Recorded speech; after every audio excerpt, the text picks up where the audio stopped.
Jeigu šiuo metu susidurite su artimojo sveikatos problemomis, jums svarbu žinoti, rūpyba ar globa jūsų artimajam reikalinga. Aptarsime pagrindinius skirtumus.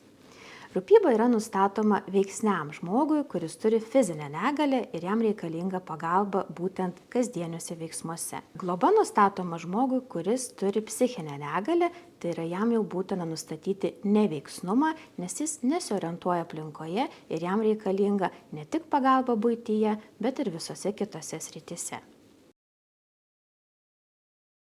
Jeigu jūsų artimasis turi ligą, kuri yra susijusi su psichinė sveikata, tai būtina pradėti iš tikrųjų globos procesą.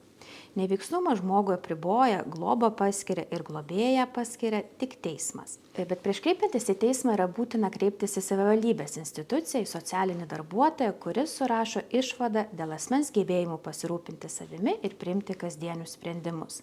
Būtent ši išvada yra pagrindas nustatyti žmogui, kokiose srityse jisai nebegali jau valdyti savo veiksmų ir jam reikalinga pagalba. Turint tokią socialinio darbuotojo išvadą, galima rengti pareiškimą teismui būtent dėl asmens neveiksnumo nustatymo.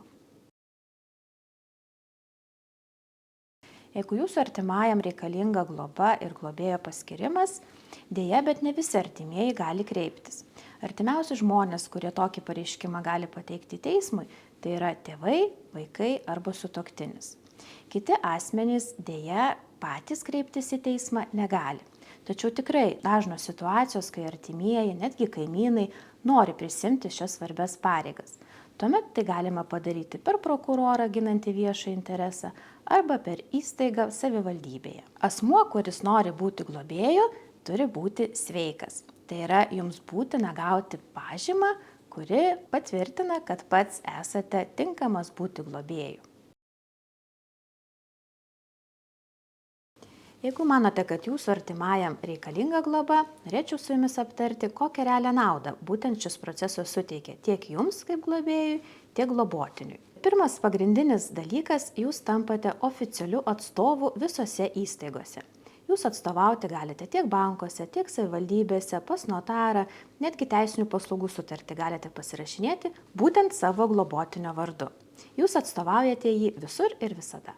Kitas svarbus dalykas, kokia nauda, tai yra visos medicininės paslaugos. Žmogui, kuriam yra nustatytas neveiksnumas, dažnai būna reikalinga tikrai stipri pagalba. Turiu omenyje, kad netgi slaugos namus gali būti toks žmogus patalpintas prieš jo valią. Dažnai senyvo amžiaus žmogus nenori gydytis, todėl jūs kaip globėjas prisimate atsakomybę šį žmogų pagydyti, pagelbėti ir kviesti jam medicininę pagalbą, kai jinai tikrai reikalinga. Dar vienas svarbus dalykas, būti globėju ir globoti asmenį, tai yra atsakyti ir padėti tvarkyti su jo turtu. Labai dažnai būna situacijų, kai kiti žmonės bando pasinaudoti neveiksnaus asmens, būtent ta silpna jo sveikata, ir jį apgauti turint nekilnojamo turto, ar padovanoti, ar perleisti kitais pagrindais.